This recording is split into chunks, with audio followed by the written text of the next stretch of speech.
এখানেই আলু রয়েছে, একটু আলু ভেঙে নেবো।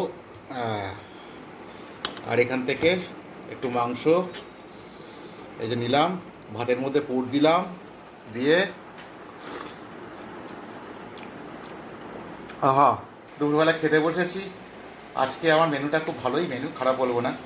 এই দেখো আলু ভাজা রয়েছে, বেগুন ভাজা রয়েছে, ভাতে মেখে খাবো। আর এদিকে রয়েছে ডাঁটার তরকারি, আর রয়েছে মাংসর ঝোল। ঝোল না মানে মাংস আছে এর মধ্যে। তো আলু ভাজা দিয়ে একটু ভাত মাখি, আলু ভাজা বেগুন ভাজা একসাথেই মাখবো আজকে। এইভাবে খাইনি কখনো, আলু ভাজা বেগুন ভাজা সব একসাথে মেখে দেখি কীরকম লাগে। এমনি গরম ভাতে আলু ভাজা খারাপ লাগে না, আর বেগুন ভাজা ভালোই লাগে।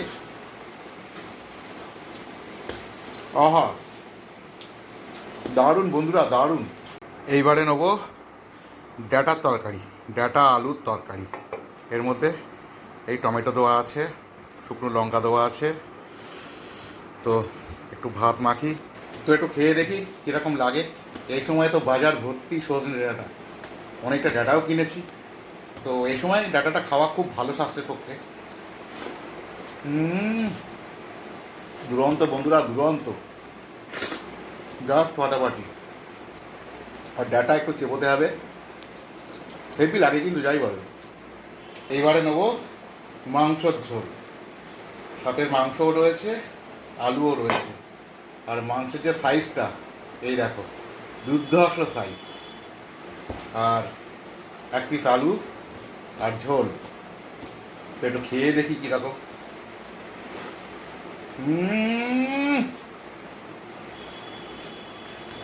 মানে বিভৎস সুন্দর যাকে বলে, অপূর্ব অপূর্ব, আহা।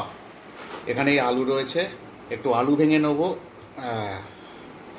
আর এখান থেকে একটু মাংস এই যে নিলাম, ভাতের মধ্যে পুর দিলাম, দিয়ে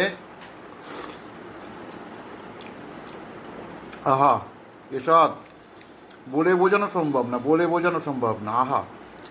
এই এত বড় একটা সলিড পিস খেতে গিয়েই তো হাঁপ লেগে গেল আমার, বাপ রে বাপ।